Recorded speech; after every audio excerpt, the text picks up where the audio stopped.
175 తీసుకుని వస్తే పవన్ కళ్యాణ్ నమ్మగల శక్తి మన పౌరులుగా వీరులకు ఉంటుంది, ఒక యూత్ కి ఉంటుంది.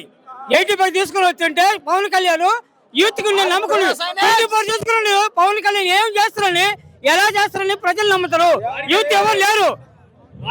No no no no youth లేదు పవన్ కళ్యాణ్ కి. అవును, సొంత చెల్లెలే. వైఎస్ రాజశేఖర చంపిన పార్టీగా వెన్నుపోటు తల్లిగా నిలిచింది షర్మిలమ్మ. అసలు షర్మిలమ్మ వైఎస్ రాజశేఖర కడుపులు పుట్టిందా, విజయం కడుపులు పుట్టిందా?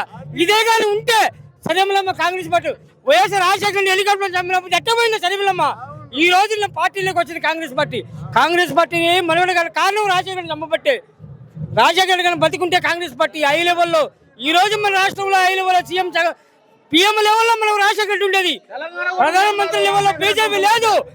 కాంగ్రెస్ పార్టీలో మన ప్రధానమంత్రి లెవెల్లో రాజశేఖర్ ఉండేది. రాజశేఖర్ చంపింది సోనియా గాంధీ. ఈ రోజు సినిమాలు చూస్తున్నాం, సినిమాలో జరిగిన వాస్తవం చూస్తున్నాం.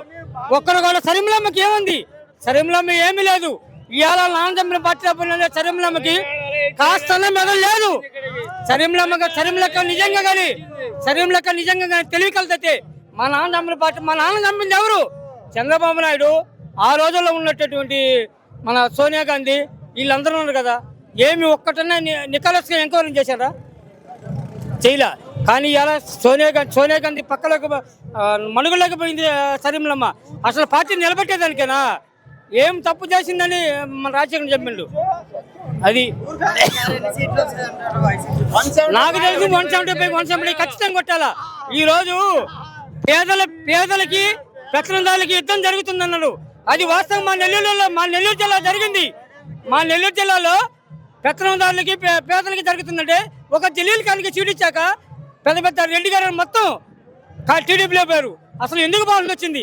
పేదలు ఏమైనా ముస్లింల మనుషులు కదా, యాదవుల మనుషులు కదా, అచ్చం మనం ఓసీలను పెత్తనం చేయాలా అనే నికలస లేదు. పేదలకి పెత్తనందారులకి యుద్ధం ఖచ్చితంగా మన నెల్లూరు జిల్లా జరిగింది. ఈ రోజు నెల్లూరు జిల్లా పేదలు కానీ చిన్న ప్రతి ఒక్కరూ గమనించి టీడీపీని మనుగడ చేయకపోతే ఈ శాసనసభలో నేను వాస్తవం చెబుతున్నా. వాస్తవం